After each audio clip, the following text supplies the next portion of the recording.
que é que se fala tanto de Facebook é a rede social para os velhos e a... Os jovens já não têm. Pois, eu sei. Sim, já nem sequer está nas estatísticas. Ou está Tá.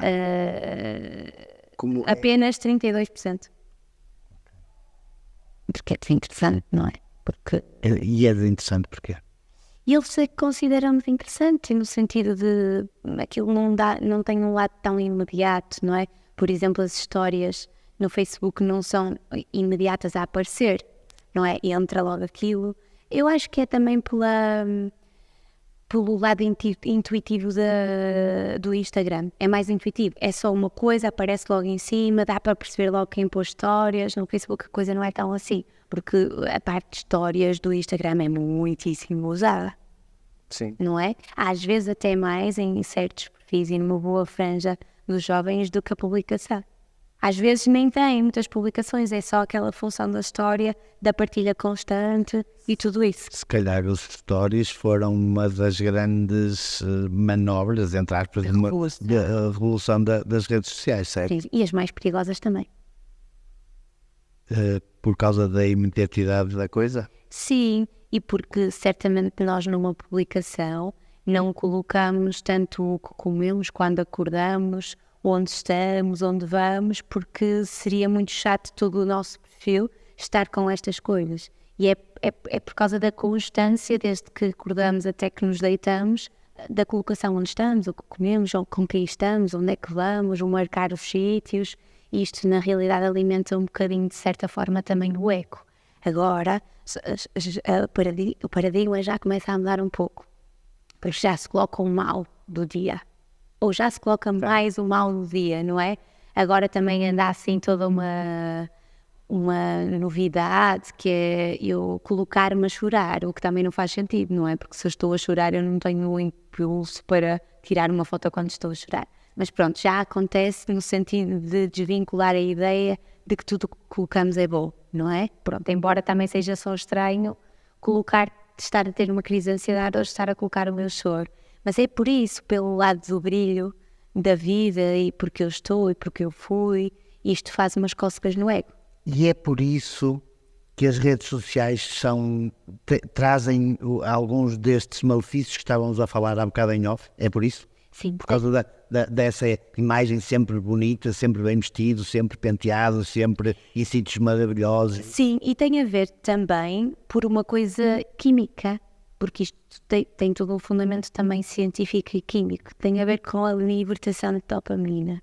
Ou seja, a dopamina é responsável por eu sentir prazer. E, portanto, eu estou num sítio, eu vou receber impacto positivo daquilo, porque eu vou colocar likes ou vão reagir à minha história e isso dá-nos, então, uma sensação de prazer. E tudo o que é prazeroso nós tendemos a ser mais viciados do que não é tão prazeroso. Então o circuito é este, não é? Há a libertação de dopamina que eu recebo a partir de tudo o que é aquilo que depois as redes sociais me dão também. Isso aumenta a minha sensação de prazer. Se eu recebo prazer, eu vou tendencialmente continuar o círculo para fazê-lo mais, para receber prazer, para reforçar o comportamento que eu estou a ter. Então, o que estamos aqui a fazer é alterar o que nos dá prazer e o que faz o nosso corpo libertar dopamina, porque nós sempre precisamos dela. E ela sempre existiu, e o nosso corpo sempre libertava dopamina. E libertava de que forma? Libertava em outras atividades que efetivamente nos davam prazer. Nomeadamente o quê? Nomeadamente andar ao ar livre, andar de bicicleta, usar a trotinete, estar com pessoas, falar com pessoas, observar as experiências que nos dava este estar com pessoas. Mas então se eu recolho a tal dopamina que preciso nisto, que é o digital, eu não preciso tanto de pessoas, nem preciso tanto de estar livre, porque eu no fundo estou a sentir prazer na mesma. De outra forma, se calhar agora nós todos percebemos dentro destes malefícios que é uma forma não saudável, mas não há tanto entendimento disto e eu acredito que este lado químico da coisa deve muito ser falado e as pessoas devem ter noção disto para perceberem o quê? Se calhar eu posso retirar, falando nos mais pequenos, eu posso retirar o meu filho daqui e posso permitir-lhe uma outra experiência que lhe dê prazer e se calhar ele vai estar feliz na mesma. Então aí chegamos à sensibilização e sensibilidade dos pais para. Sim, para termos um bocadinho de noção em dados gerais que eu trouxe para a nossa conversa de hoje, a sensibilização passa por primeiro colocar à disposição dos adultos, que são, e eu já há bocado estava a brincar e posso agora também repetir, que são a entidade reguladora dos filhos. E no fundo, quem dirige e quem comanda as casas tem que ser os adultos. As crianças não o podem fazer, não é? Porque primeiro não têm competências e porque se o começam a fazer muito cedo, depois mais tarde também vão ter-se ou vai-se refletir em termos de consequências também diferentes. Mas no fundo, ou seja, em termos de dependência, em termos de vício, dado que isto então é prazer que está aqui incluído, temos que ter noção que 6% da fatia da população está dependente do digital. Portanto, 6% já é super significativo. 5,3 milhões de portugueses estão conectados digitalmente. Isto no sentido mais geral. Se nós afunilarmos para jovens, ou ainda dentro do geral, melhor dizendo, 62% do tráfego da internet está ligado às ferramentas de relacionamento, ou seja, as redes digitais, que é aqui o nosso tema principal de hoje. Ou seja, muitas vezes até acontece de os filhos fazerem perguntas aos pais básicas e os pais dizem, olha, mas tu usas tanta internet, porque é que não foste pesquisar ao Google? Porque 62% das pessoas usam unicamente a internet para estas ferramentas, estes recursos de relacionamento. Quando nós passamos mais para uma fatia muito específica, que são os adolescentes e os jovens, 91% dos jovens afirma, então, ter conta no Instagram. 95% dos jovens entre os 13 e os 17 usa frequentemente o YouTube. Ainda é uma ferramenta muito usada. 67% dos jovens usam o TikTok, que é agora a ferramenta da moda, não é? Mas é só da moda? É mais recente e é, no fundo, tem um conteúdo muito diversificado também, não é? Tem todos os tipos de temas ali também a serem um bocadinho desconstruídos, não é? Acho que é associado também ao divertimento. O TikTok é mais divertido que, se calhar, todas as outras redes de relacionamento, não é? Desde vídeos, desde experiências que se fazem, desde músicas que podem ser dançadas, como aqui o finzinho à volta do funk brasileiro, que também tem muito que se diga, não é? Principalmente pelo conteúdo das músicas que muitos pais, e voltando aqui à questão da sensibilização, nem percebem qual é que é a letra da música e é muito sexualizada e isto pode ser perigoso. Houve aqui uma revolução muito grande também na questão de roupa, não é? Nós não temos tanta inibição de mostrar o nosso corpo, de mostrar muito o nosso corpo e tudo mais, e se calhar é por aí que ele quer ir, não é? Que, ok, fala-se muito sobre sexo, mas fala-se desta questão de eu posso me mostrar, o corpo é meu, não há problema nenhum em eu estar aqui até bastante despida, porque eu é que tenho poder sobre mim e eu posso, não é? Os jovens têm muito isto. Mas depois, ao mesmo tempo, nós também sabemos que, por exemplo, dentro daquilo que é o planeamento familiar, não é? Que é algo que nos permite auferir um bocadinho como é que estão aqui as coisas em termos de início da vida sexual. Se nós formos ver os dados, nós vemos que mais meninas, mais novas, recorrem ao planeamento familiar. E é claro que isto pode ser só uma medida preventiva relacionada à saúde feminina, digamos assim, mas depois quando se faz a pergunta de se já iniciou a vida sexual, nós percebemos que também iniciou mais cedo. Portanto, há um bocadinho de tudo. Há o lado sexualizado por fora, mas depois também se sabe que a vida sexual iniciou efetivamente mais cedo, inicia mais cedo do que aquilo que era outrora. De forma mais informada do que na nossa altura, ou menos, ou igual, ou menos, Mais informada.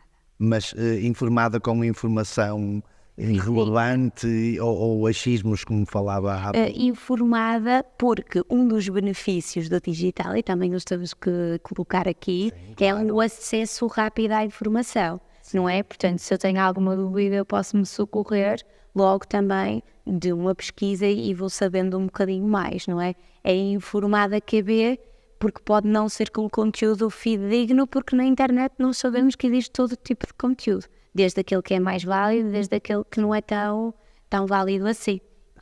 relativamente ao planeamento familiar, normalmente nessas idades o planeamento familiar é de recurso ou é reiterado? Ou é aquele planeamento familiar para impedir que... É um planeamento familiar principalmente relacionado com os métodos contraceptivos, Certo, não é? mas Para o uso de métodos de contraceptivos. recurso ou de forma continuada e planeada com antecedência? Eu acho que se dá a necessidade de, portanto, há aqui a questão de eu vou porque porque tenho um namorado e porque se calhar percebo que quero impedir aqui algo mais. Não sei se é assim tão discernido ou tão planeado. É tão discernido e planeado quando até os próprios pais têm a conversa com os filhos, já percebem que existem estes interesses relacionados com meninos ou meninas, ou relacionado até com aquele que é o nosso comportamento sexual, quando há isso dos próprios pais falarem com os filhos e levarem os filhos, serem até as mães a levar as meninas, não é? Aí sim, e há uma pequenina fatia da população que tem esta consciência e os pais fazem isto. Mas já há muito aqui o eu vou, porque as meninas podem ir, não é? Não existe necessariamente aqui a questão de uma autorização ou do que quer que seja, até porque, lá está, nesta questão da prevenção de doenças sexualmente transmissíveis, porque se pode ir buscar preservativos também ao centro de saúde, não serve só simplesmente para a pílula nas meninas, não é?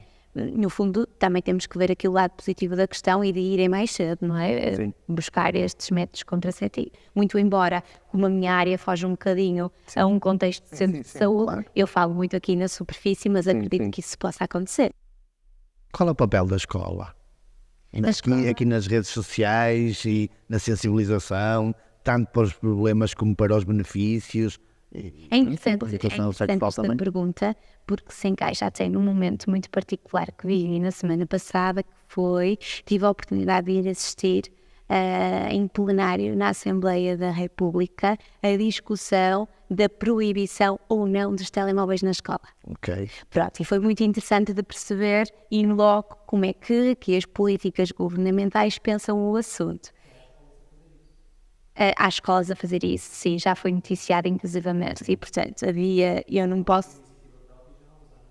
Sim, os colégios, aliás, já o fazem, Já. porque têm autonomia para isso, é privado. Dentro da minha escola eu coloco dentro do regulamento interno esta questão e, portanto, está tudo bem, não é? resolvido. Às vezes não é a proibição, às vezes é a proibição até um determinado ciclo de estudos e nos restantes, por exemplo, há a dita cestinha em que colocamos o telemóvel no início da aula e resulta tudo muito bem e quase que não há combatividade nenhuma dos alunos porque eles já estão muito habituados a isto e isto era o que era proposto por os partidos políticos, era a questão de se proibir até ao segundo ciclo, primeiro e segundo ciclo, e a partir daí fazia-se mais consciencialização, porque como já eram também mais autodeterminados e mais conscientes, talvez conseguissem gerir-se um bocadinho melhor. Outro partido político, porventura, censurava esta questão do proibido, por causa do proibido, e choca, e nós não devemos proibir, e devemos consciencializar, e devemos sensibilizar. E é claro que sim, devemos consciencializar e devemos sensibilizar. Acho que as escolas têm feito um trabalho mais aprofundado neste sentido e têm tentado chegar mais aos alunos e têm tentado, consciencializá-los. Os efeitos disto e da sensibilização, eu acho que ainda estão um bocadinho aquém do desejado, não é? Porque não sei se é assim tão simples só simplesmente fazermos uma sessão de sensibilização e não um trabalho continuado, não é? Porque eu vou num determinado momento e vou dizer-lhes, não é isto, ok, os malefícios, os benefícios, como é que não é, ok, naquele momento até se calhar choca um bocadinho, mas depois, como se trata por vezes de uma dependência e de um vício, não chega a ser suficiente. E por isso um trabalho um bocadinho mais continuado, de auscultação, de até criar pequenas medidas em sessões de grupo, desafios, trabalhos de casa, não é? Para ver se a coisa acaba por ser implementada, era mesmo muito importante. E depois, ainda na sequência deste plenário, havia quem, se calhar é uma medida até mais equilibrada, sugerisse dar autonomia àquela escola de poder fazer uma análise dos seus alunos e poder perceber dentro do regulamento interno o que é que deveriam e achavam que era melhor. Parece-me uma medida até acertada, não é? Porque as escolas mais que ninguém têm um contacto muito próximo, diria, com os alunos, vão perceber também como é que são os alunos, em que região é que eles estão, porque isto depois conta muito, não é? Também, e o que é que seria melhor eventualmente fazer-se. Mas dizer que esta questão do digital e esta questão da internet, das tecnologias, das redes sociais, a todos preocupa. E foi interessante perceber que se estava a debater, foi muito interessante perceber que antes de aportarem algumas soluções, traziam as estatísticas, mencionavam o quão grave isto pode ser, mencionavam o que é que está a acontecer em termos de malefícios, mencionavam também os tais benefícios que também estão ainda subjacentes também. E por isso as escolas, respondendo à pergunta, partilhando esta experiência que tive a oportunidade de participar, deviam se calhar ter mais autonomia, deviam estar mais próximos dos alunos, deviam aproximar-se e perguntar e questionar. É claro que tínhamos que ter o dobro de psicólogos nas escolas, mas isso depois já era conversa para outro dia, não é? Devíamos ter o dobro de psicólogos nas escolas para conseguirmos estar mais proximamente dos alunos, para um contacto mais pessoal, para ouvirmos os alunos e que necessidades é que estão por detrás deste uso das tecnologias. Ao longo do tempo eu fui percebendo que as coisas foram melhorando, efetivamente, e foi-se desconstruindo muito esta questão da saúde mental, até que a pandemia veio, efetivamente, também desconstruir um bocadinho mais isto. Por vários motivos, porque se comunicou já muito mais do que algum dia a saúde mental, não é? Ouvia-se nas notícias, ouviam-se comentários de psicólogos, os psicólogos foram trazidos para a televisão, foram convidados muito mais para também poder partilhar o que é que poderia representar a pandemia em termos de afetação na saúde mental e, portanto, dá-se também aqui o boom de talvez isto afinal sirva para alguma coisa porque eu estou a sentir isto que aquela pessoa está a dizer que eu posso sentir. E há aquela identificação então mais próxima com o psicólogo, porque parece que ele não está a dizer só coisas porque sim, está a dizer coisas porque eu de facto estou a sentir aqui sintomatologia, estou a sentir aqui dificuldades que achava que não se prendiam com a minha saúde mental, mas agora parece-me que afinal sim. E então o que é que começou a acontecer? Começou a acontecer que, ok, se eu estiver mal, é legítimo que eu procure um psicólogo e posso procurar um psicólogo porque o psicólogo é validado quando eu estou mal. A questão é, quando eu não estou tão mal assim, mas sinto umas dificuldades, menos evidentes em termos de doença, não é? É instabilidade psicológica, mas ainda não está no estado de doença e que depois requer uma cura, e o psicólogo aqui então já é validado, ainda há aquela questão de olha, sabes, é que a minha psicóloga, pessoas que partilham muito isto abertamente, e ok, estamos muito melhor a este nível, pessoas que cada vez mais publicam nas redes sociais que fizeram de manhã à tarde a sua consulta de terapia com a sua psicóloga, isto também é interessante, não é? No fundo, a pessoa depois imediatamente diz, mas tu na psicóloga? Ui, mas tu não estás bem? Ou seja, como se eu tivesse que estar muito mal para poder ir ao psicólogo. Portanto, eu diria que estamos a meio de caminho. Não se podia ir porque era uma questão de maluco e de, ok, o que é aquilo? Agora estamos no intermédio que valido-te a tua ida ao psicólogo porque te sinto realmente mal. E então há a ideia de, por favor, eu quero uma consulta para hoje urgente, como se o problema fosse de hoje. Mas o problema é de anos, muitas vezes, não é? Há esta urgência de quando eu me sinto mesmo no fundo do poço, de já procurar e de ver validada a minha procura. Quando nós falamos um bocadinho mais de competências, de gerir as minhas emoções, de desenvolvimento pessoal, mas tu estás bem. Porquê? Porque a dor é invisível. Eu não tenho uma escoriação, eu não tenho uma perna partida, eu não tenho nada que possa, se calhar, ser mostrado. E porque nós tendemos ainda a mostrar pouco aquilo que nós sentimos e o que se passa. A doença do foro psicológico é uma construção, não é? É um conjunto de camadas. É a cebola. O, A descascar da cebola. Nós utilizamos muito essa expressão. é o novelo e depois É a cebola, a construção. é a infância, a fazer das suas também, Pois. não é? É tudo isso. E por isso pais são responsáveis por esta questão do digital, porque eles são as pessoas responsáveis por estes anos de ouro, que são os primeiros anos, a chamada a primeira infância. Mas espera aí, os pais são os responsáveis, mas nós não estamos preparados. Nós somos do tempo do telefone fixo. Nós nascemos Noutra era. Noutra era. em que havia telefone fixo na mercearia de fulano X que a gente ia telefonar. Isso já não é tanto da minha era. Mas é das pessoas que vocês já ouviram neste sofá. Completamente. Depois já começa a haver telefone em casa. Bem, agora temos os miúdos com 2 anos, bom, quero ver o bebê. E põe-se um telemóvel e a música dos chutes. Mas eu vou Outros que crescem eu vou ver e pergunta, pode ser? sem se ver, basta pô-los em frente à televisão. Eu adoro esta mensagem porque é sempre atual. Mas eu vou devolver a pergunta numa outra pergunta. Nós deixamos um jovem conduzir antes dos 18?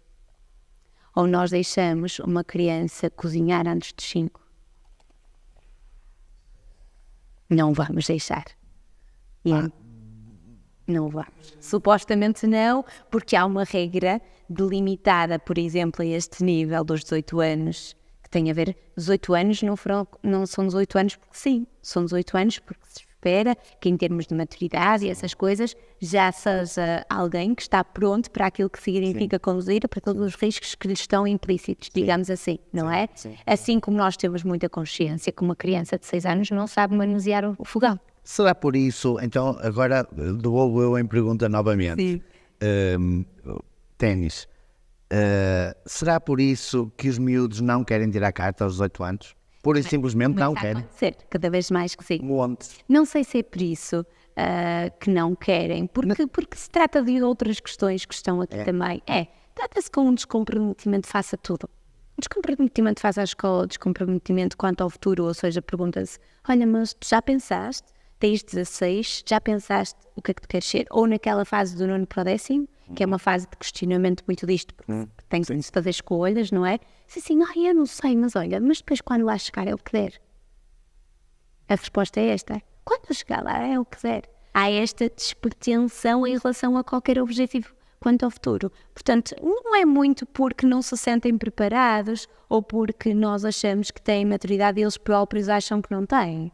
Não é por esta reflexão que fazem. Não. É muito pelo facto de... Ok, objetivos, mas Marina, posso morrer amanhã? Para que é que vou pensar em objetivos? E eu devolvo. E se tu não morreres? O que é que vais fazer? E eles ficam sem resposta. Naturalmente. Certo? Porquê? Porque também esta questão da profissão e de não sabermos muito bem o que é que se calhar faz sentido para nós, pela personalidade que temos, pelos nossos gostos, pelos nossos talentos e vocação, porque o digital também contribui para isso, porque houve aqui uma onda em que todo mundo queria ser influencer e youtuber. E não continua? Menos um bocadinho, nos maiores, os mais pequenos, ou querem ser jogadores de futebol como sempre quiseram, e isso sabemos que sim, ou se não posso ser jogador de futebol, eu quero ser youtuber. Pois. E nós desconstruímos isto e dizemos-lhe o quê? Olha, mas sabes que tu vês, não é só isso, não é? Há muitas outras coisas por detrás de ser-se influencer ou youtuber. São pessoas que têm que escrever muito bem, são pessoas que têm que fundamentar muito bem as propostas para ter depois as marcas a quererem trabalhar contigo. Por isso, já pensaste que se tu agora não te dedicares a português, depois não sabes escrever um e-mail, depois não sabes convencer ninguém com a tua proposta se tu não tens ferramentas de relacionamento, como é que tu vais convencer alguém que tu és um youtuber bom e que essa marca deve colaborar contigo? Chico? Eu nunca tinha pensado. Nós aprendemos muitas coisas no TikTok, eis um benefício, Sim, não é? sem De dicas e truques para o dia-a-dia, de casa, de utilidades, que é mesmo incrível e que nós dizemos assim, mas eu nunca utilizei, nunca olhei para este, não sei, para este coador, que é uma coisa que sempre tive em casa, e nem sabia colocá-lo da maneira certa, utilizei sempre da maneira errada. E depois ali nós pensamos, nossa, como é que alguém nunca me explicou isto, não é? Pronto, porque há sempre o benefício, há sempre o lado lúdico, há sempre o lado de entretenimento preso ao digital. É claro que sim, porque às vezes nós só estamos um bocado aborrecidos e vamos pôr um vídeo de gatos fofinhos e aquilo até vai nos consolar e está tudo bem, não é? Por isso é que não podemos ser, nesta avaliação e atendendo um bocadinho até esta desconstrução que nós estamos a fazer hoje, nem muito rígidos ao 8, nem demasiado também libertos ao 80, não é? E passivos. E os pais e as escolas têm que perceber um bocado isto, não é? Que, ok, nós temos que ter noção que nós estamos num mundo globalizado, da globalização, e que não mais vamos poder voltar para trás. Não vai servir dizer aos filhos, mas no meu tempo as coisas também eram assim e olha, eu sobrevivi muito bem. Porque não há eu ter noção prática de como é que foi. Porque eu já nasci na era da internet. Por isso, nunca polos, nunca 80, nunca 8. Portanto, quando me perguntam muitas vezes, em termos de práticas educativas, o que é que se pode fazer então para amenizar este uso? Não vai servir proibir. Ok. Certo? Proibir não é a solução. Às vezes acontece de, olha, sabe Marina, já tirei o telemóvel, já tirei o tablet, já tirei o jogo, já tirei a televisão. Sabe que estes castigos não serviram para nada porque ele não melhora nunca. Okay. Também acontece, não é? É claro que em tempos corridos como os de hoje, nós não temos paciência, disponibilidade para sentar e para falar como estamos a falar hoje. Sim. E para poder dizer assim, olha, sabes, tu não podes, porque isto tem implicações na tua saúde, porque isto de alguma forma te priva de outras coisas. Meninos, por exemplo, a quererem desistir de atividades desportivas. Sim. No final do dia, tipo futebol, até coisas, porque isso lhes rouba tempo para utilizarem o digital. Mas se eu digo simplesmente, eu proíbo-te para tu ires, ele vai, mas não vai motivar. Por isso aqui o meio termo inclui atenuar o uso, ou disciplinarmos o uso, mas não retirarmos o uso. É como tudo, não é? Nós sabemos que tudo aquilo que... E por isso é que quando se colocou a questão de proibir nas escolas, depois outros partidos disseram, mas se calhar a proibir depois vai trazer mais frustração e irritabilidade e coisas. E falando na irritabilidade, na frustração, em padrões de sono desviados, em desmotivação, isso tudo está implícito no uso abusivo. Ou seja, o uso em si é tranquilo.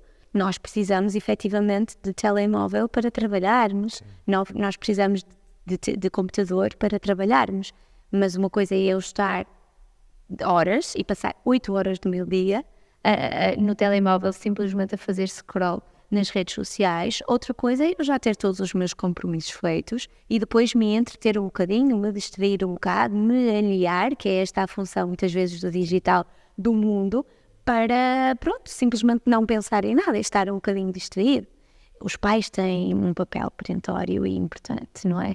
Para sentar, para conversar, para desconstruir, para negociar com filhos, porque a parentalidade consciente e positiva, aqui é um tema que eu gosto muito também de falar e que já me trouxe à vossa terra precisamente por isso, não é? Já estive cá no centro escolar precisamente por isso. O papel é negociar, é eu entrar em negócio com o meu filho e dizer assim, olha, ok, há isto e eu dou-te isto e permito-te estas horas porque no fundo eu acho que são construtivas e não te farão mal e não vão ter aqui obstáculo na tua saúde, mas o que é que tu me dás de volta a mim? Como é que achas que tu me podes compensar, por exemplo, com o teu rendimento académico?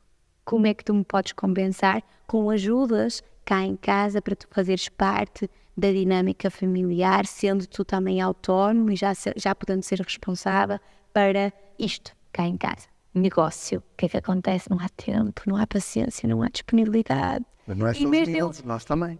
Eu estou a falar de adultos mesmo, não é? Sim, ou seja, se a criança faz birra para comer, é tão mais fácil colocar, como estava a dizer, o telemóvel para ela comer. Quem está a errar? Pois. A Marina fala na questão dos pais, já há pouco falava que os pais eram a entidade reguladora dos filhos. Dos filhos. Mas os pais de hoje em dia têm literacia suficiente para saberem lidar com estas situações. Estou a falar dos pais, não estou a falar dos info-excluídos, porque à partida haverá pessoas também que não sabem lidar de todo com as redes sociais ou com o digital, digamos. Sim. Mas os pais que têm alguma literacia digital têm informação suficiente para lidar com esta questão dos filhos? Os pais têm que Também têm que ser ajudados. não é? Sim, nós não podemos criticar os pais. O que eu estava a fazer não era criticar, mas era abrir um bocadinho de mente para, espera, tem autonomia e tem legitimidade para regular estas coisas no seu filho. Da mesma maneira que regula o ele não usar o fogão porque se pode queimar aos 5 anos. Ou não o deixar pegar no seu carro aos 13 porque pode correr muito mal. É esta legitimidade. Mas os pais precisam de ajuda efetivamente e precisam, acima de tudo, de alguém que lhes confira a segurança para poder fazer isto que eu estou a dizer. Porque agora, num mundo tão diferente, já não se sabe ou já é muito ténue a linha entre o que é que podem os pais fazer e o que é que os pais podem não fazer. Porque agora, se os pais derem uma palmada, e atenção, que eu enquanto psicóloga não sou a favor da palmada pedagógica, mas os próprios filhos dizem, se tu me deres uma palmada eu vou fazer queixa de ti. E depois eles ficam no meio da dúvida de, bem, mas será que até é correto eu fazer isto? Porque se calhar eu posso estar a prejudicar o meu filho por estar a colocar-lhe estas regras ou estes limites. Crianças com regras e limites são crianças que estão a sentir-se seguras. É quase como se eu pegasse na minha criança e lhe colocasse à volta um quadradinho em que lhe digo assim, se tu estiveres aqui, estás seguro. Se tu estiveres fora daqui, não estás seguro. Mas se eu não explico isto, e se eu também não imponho regras e limites, eu não consigo também explicar ao meu filho o que é certo e o que é errado. E os pais, o que eu tenho sentido é que se sentem muito inseguros quanto ao que é certo, quanto ao que é errado, quanto é o que pode ser feito para... de modo a não causar impacto nos filhos, ou o que é que pode não ser feito para também não causar impacto. São pais mais inseguros também porque têm muitas dúvidas, porque também nunca os filhos vieram com o livro de instruções nesta era, não é tão diferente para. E por isso, às vezes os pais podem também, vou puxar a brasa à minha sardinha, vocês percebem, podem também só simplesmente marcar uma consulta ou pertencerem a grupos de pais ou haver ações de sensibilização e eles participarem, porque também não participam quanto deviam, não é? Às vezes não procuram esta informação porque, ok, no final do dia eu também estou cansada, a minha escola organizou, porque a experiência própria é que nós vamos às escolas e nós criamos estas ações de sensibilização e nunca têm uma afluência quanto nós desejaríamos. Marina, a sua opinião pessoal ou como psicóloga é a favor daquelas apps de controle parental? De controle... É? Ok. A tal entidade reguladora pode funcionar em Ok. Claro que sim. Mas depois... Até que idade? Eu não sei se há uma idade limite para alguma coisa ou uma idade propícia para alguma coisa. Pode haver um momento... Vou só incluir aqui um à parte, porque a pergunta mais feita qual é? Quando é a idade para dar um telemóvel a uma filha? Esta é a pergunta mais feita por todas as pessoas, pais, em palestras, em consultas e tudo mais. Não há uma idade em que vamos dizer que pode-se dar e vai correr tudo bem. Porque ninguém mais que os pais conhece a sua criança e conhece a maturidade da sua criança e conhece como é que lidam com as coisas e conhece se eu puser uma regra vai cumprir ou não, porque é um menino um bocadinho mais desafiante e opositor. Se me pedissem uma idade, não havendo idade concreta e a melhor idade, eu diria que antes dos 10 não é necessário. Porque é uma idade para brincar, é uma idade para... Porque vemos o quê? Meninos de 10 anos com iPhones, Miller. Mas isso já é o comum, não é? Eu diria que não sei se é tão necessário assim, porque a escola em que está é um microambiente. Sim. E sendo um microambiente, tem muitas pessoas com muitos olhos em cima da criança. No caso de acontecer alguma coisa, no caso de se perceber alguma coisa de diferente, são logo detectadas estas questões e a escola vai ligar. Quando nós vamos para outras idades, como passamos porque centro escolar, enfrentar o centro escolar microambiente, quinto ano o ambiente é um bocadinho mais macro, até que a faculdade é macro, não é? Digamos assim. Por isso, se calhar nós podemos ficar seguros de que não é tão necessário assim, porque qualquer coisa nos vão reportar imediatamente. E depois, avaliando, olhando com atenção para a sua criança, percebendo quem é que temos à frente. E eu pergunto-me, mas será que os pais olham assim com tanta atenção para também perceberem quem tem à frente? Porque, coitados, trabalham muito, coitados com boa intenção. Têm muito trabalho, têm uma vida muito corrida, os seus afazeres são muitos, têm o trabalho, têm a casa, têm tudo e mais alguma coisa, têm a educação e às vezes, no meio de tanta coisa, também não olham devidamente. Mas aí vem a questão, estamos a tapar o buraco do relacionamento pessoal com o telemóvel de 1000 euros, como disse, é isso? Sim. E no fundo porque os pais também dizem assim, mas todos têm, eu não quero que o meu filho se sinta atrás dos outros. Até porque meninos muitas vezes dizem o que aos pais, sabes? Porque eles falam lá nos grupos. E eu, como não tenho um telemóvel, não estou nos grupos e por isso, sabes, expõe-me. E os pais fazem o quê? Oh meu Deus, eu até não concordo, mas tenho que dar porque eu não quero o pior para o meu filho. Isso é verdade, isso é a realidade. Claro, mas eu depois posso pegar, sentar-me com o meu filho e posso dizer, olha, mas sabes que se alguém também te faz isso, eu não sei se isso é um colega ou é um amigo. Talvez possa ser só um colega, porque achas que o amigo faria isso? E já estamos a fazer o quê? A fazer desconstruções importantes e reflexões importantes para o futuro. Para aquilo que vão ser também os desafios do futuro, certo? Para nós olharmos para quem temos ao lado e fazermos esta distinção. Nós próprios precisamos, não é? De perceber quem temos, se é só um colega de trabalho ou se esse colega de trabalho se pode converter em amigo. E já estamos a fomentar aqui outro tipo de competências. E, inclusivamente, as tais competências que estava a dizer, Zé, que são as competências sociais, não é? De não tapar o buraco ou o que quer que seja através de um telemóvel, não é? Porque a criança, por mais que fique aliada desta socialização e destas coisas com os colegas no recreio atrás de um telemóvel, ela vai sempre precisar de pessoas, porque pessoas vão sempre existir e nós somos, devo lembrar, seres sociais. E não somos só seres sociais digitais. Nós temos que continuar a ser seres sociais de toque, de olhos nos olhos, de conversas boas, mas isto também sou eu se calhar a romantizar um bocadinho a coisa, mas eu acredito fiamente que nós devemos ser essas pessoas de olhos nos olhos e de toque e de um abraço, até porque, brincando agora um bocadinho, o abraço também faz libertar a dopamina, portanto vai dar prazer e também vai ser bom, não é? Andando aqui um bocadinho para trás na nossa conversa, relativamente à palmada pedagógica, não estamos a passar ou a correr o risco de passar do 8 para o 80? De estarmos aqui polarizados. Depende. Antigamente batia-se muito. Eu sinto. Pronto, e assiduamente. Sim. E agora o filho diz, se me bates eu vou acusar-te. Mas antes de eu pensar, então, se a palmada pedagógica é boa ou não, eu devo pensar o que é que eu estou a fazer de errado para o meu filho me dizer isso. Claro. Não é? Ou seja, antes de eu poder dizer assim, será que a palmada funciona ou não funciona, ou no momento certo até tem alguma vantagem ou não, o que ela representa na aprendizagem, eu pergunto primeiro, mas o que é que eu estou a fazer de errado para dar a liberdade ao meu filho de me dizer isto? Será que eu estou a colocar as regras e os limites e estou a ser então essa tal entidade reguladora? Se calhar não. E se calhar estou aqui de amigo para amigo. E não sei se pode ser de amigo para amigo. Tem que ser de pai amigo para filho, amigo. Pai amigo, filho amigo, não só amigo amigo, não é? Porque uma criança que se sente na disponibilidade de porventura fazer um bocadinho, diria, esta chantagem emocional com o pai, ele já galgou barreiras que talvez não devesse ter galgado.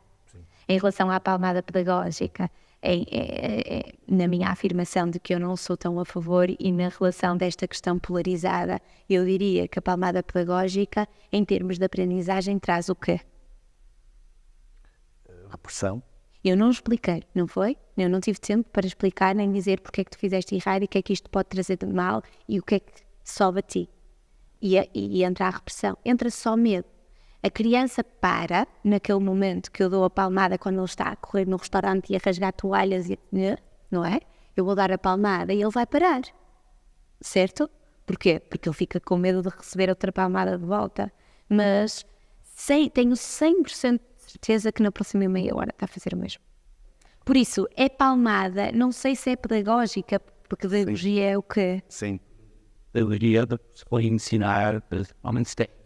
Sim, porquê? Porque eu também já fico totalmente desvairado e depois já digo assim, vai ter que ser, para eu parar eu tenho que dar uma palmada. É claro que a criança vai parar mais por medo do que por explicação e por entendimento do porquê de estar a fazer errado.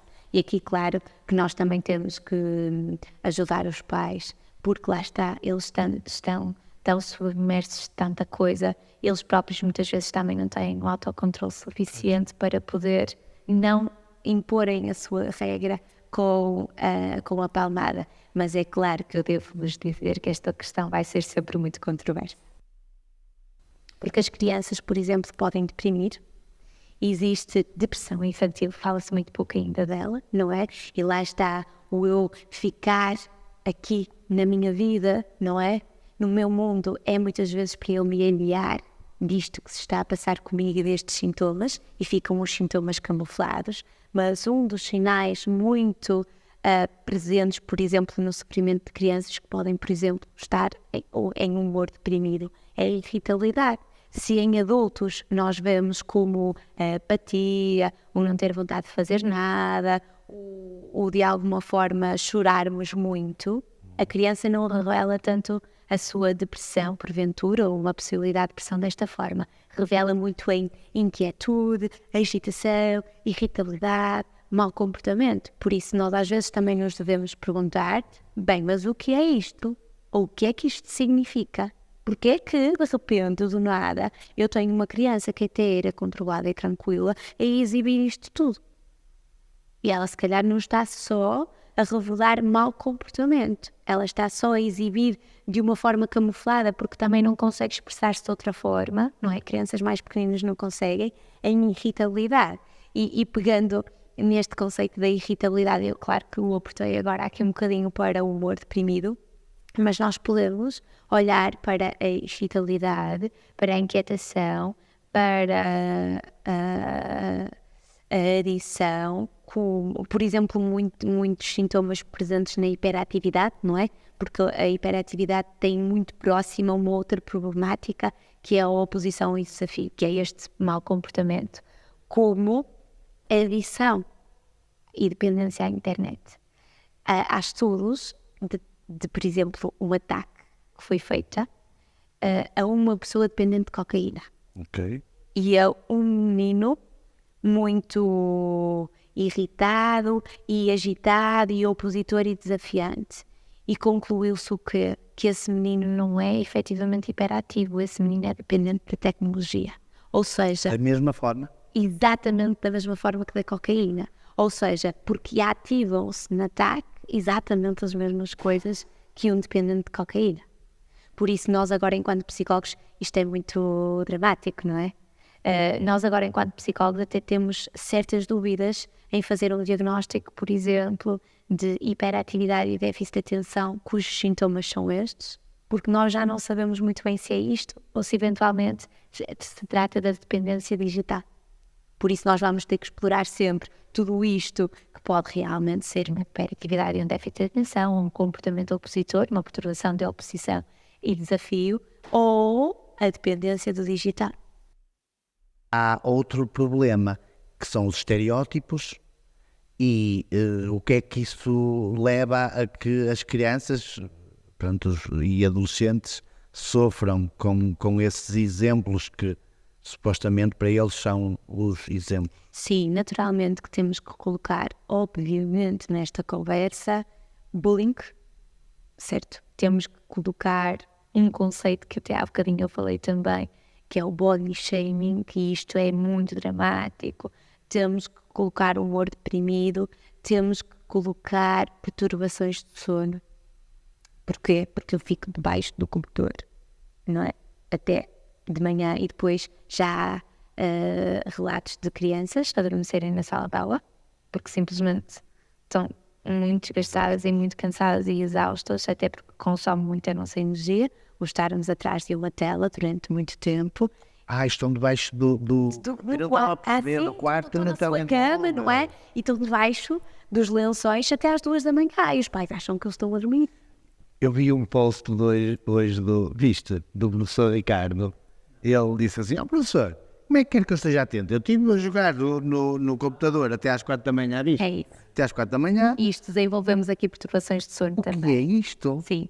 O que é isto? E desenvolvemos perturbações auditivas, fones, Sim, claro. mais do que Claro. o registro normal. O aceitável, não é? O aceitável. O saudável. O saudável, porque existe um limite que nós sabemos Claro, que passando daí. Aliás, os próprios fones muitas vezes fazem um bipzinho a dizer se passar daqui isto pode ser perigoso para si, não é? Mas, portanto, às vezes nem se sabe o que é o bip. Porquê que nós procuramos a perfeição? Porquê esta busca da perfeição? Porque isto tem a ver com o ego, não é?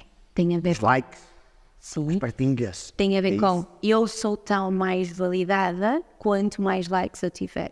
E se calhar eu vou ter mais likes se eu colocar um filtro sem a borbulha, sem as borbulhas, por exemplo, que tanto incomodam os adolescentes. Claro, quem tem autoestima também na realidade pode querer mostrar um sítio bonito onde for. Não procurei a tal validação. Mas com tanta procurar força, tal não é? validação. E são essas pessoas que depois também não têm tanto impacto emocional e de instabilidade depois quanto estas meninas que procuram essa validação, não é? E esta questão da baixa autoestima, da insegurança, a questão do corpo perfeito, a questão da vida perfeita, principalmente a questão do corpo perfeito, conduz aqui a problemáticas bem graves, nomeadamente em perturbações alimentares. Porque depois eu entro neste padrão mental de pensamento, de depreciação de mim, do meu corpo, da minha vida, daquilo que eu sou, e é claro que eu vou querer fazer alguma coisa para estar melhor, nomeadamente a privação e a restrição alimentar, no caso da anorexia nervosa, e inclusivamente também da bulimia, não deixa de ser também um dado importante para eu poder tentar ficar parecido com aquilo que eu vi. Mas o que é que acontece? Eu não fico melhor, eu fico pior. Mas eu não vejo que estou pior, porque as meninas não conseguem. Desculpem eu dizer meninas, mas é só porque são mais propensas, mas os adolescentes em si, ou os jovens em si, não vão ficar melhor. Se vocês me permitirem, e é este respeito das redes sociais e destas pessoas mais velhas encontrarem pessoas e tudo mais, há um outro problema dramático ao nível do digital e das redes sociais numa outra franja da população. 50. É. Porque, de alguma forma, não é? Têm acesso a um Facebook, que é Facebook, não é? Sim. E o que é que acontece? Há alguém que tem interesse em me mandar uma mensagem. Ok. Então, manda uma mensagem. Ok, esta pessoa, este homem, esta mulher está a dizer que eu sou bonita. Ok. Epá, mas eu já não sei o que é alguém me dizer que eu sou bonita, porque o meu marido até já não me diz há anos.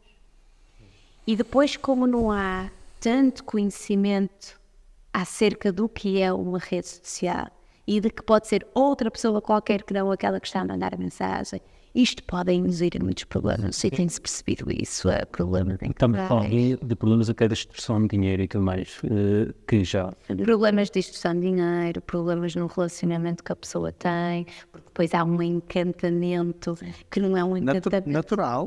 Sim, natural, mas que depois percebe que aquilo não é tão assim, não é? Isso é muito pertinente, porque nós estamos a levar tudo mais para os jovens e é uma área que... Eu tento sempre colocar esta questão também de divórcios que já foram efetivamente consumados a partir de questões Marina, mas vamos lá ver uma coisa. traição. Vamos lá ver uma coisa. Os divórcios não são uma coisa nova.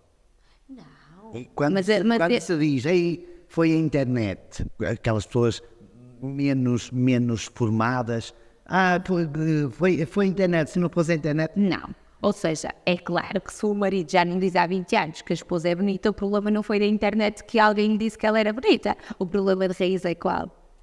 Claro, é um marido não dizer à mulher, todos devem dizer todos os dias, não é verdade? Isso é que é. Já não havia diálogo, não é? Já não haveria um diálogo. Sim, ou seja, já há algo que fez deixar uma fichinha aberta e que depois entrou. Relação Mas saturada. claro que tem mais alguma coisa, nós não podemos dizer que nunca houve traições, porque houve sempre, independentemente da internet, claro, não é?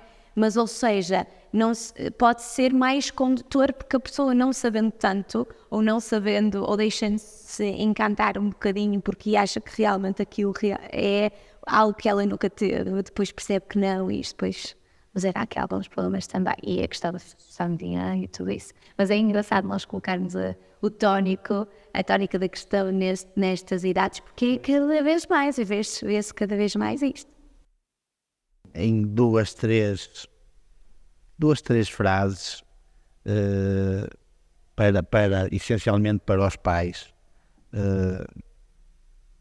o que fazer, como acompanhar, não é o que fazer, como acompanhar os filhos nesta caminhada que...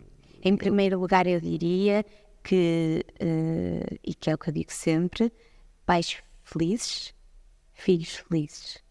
E, portanto, quando eu também me deixo imergir por uma vida tão assoberbada, tão ocupada, tão tudo e mais alguma coisa, se calhar eu devo primeiro cuidar de mim, para depois estar muito disponível, mais disponível para cuidar do meu filho, para lhe dar a devida atenção, para comunicar, para criar este canal aberto de comunicação, para olhar para ele atentamente, para conseguir também, se calhar, sentir-me mais seguro no cumprimento do papel de pai.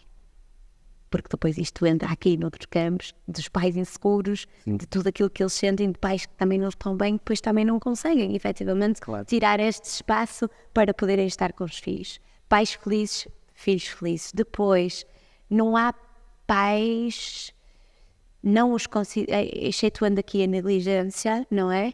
Não há pais que são perfeitos. Claro. E por isso há pais que falham, há pais que erram, há pais que se calhar falhando e errando não se precisam de penalizar tanto quando perceberam que não estiveram tão bem, certo? E pais podem procurar ajuda tanto para os filhos quanto para si nesta questão da informação, da sensibilização e da literacia em saúde mental. Ou seja, não sabem, não há problema nenhum em assumir que não sabem, porque não há pais perfeitos que sabem tudo.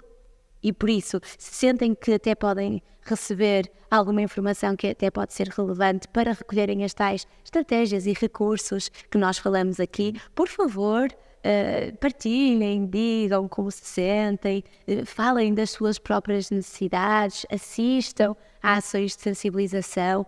Todos nós estamos sempre muito disponíveis, digamos assim, para irmos às escolas, para trazermos uma ação de sensibilização a um local, para receber o pai numa consulta, os pais numa consulta para saberem um bocadinho mais, atendendo um bocadinho àquilo que vão reportar do seu filho, o que fazer. Ou seja, se há pais felizes e que podem proporcionar filhos felizes a partir da sua felicidade, também não há pais perfeitos, portanto, também não vai haver filhos perfeitos e os meninos também estão a aprender e precisam dessa ajuda, portanto, eles sendo ajudados e sendo mais informados e sendo mais sensibilizados e consciencializados também terão mais à vontade, menos insegurança para poder depois fazer o que deve ser feito.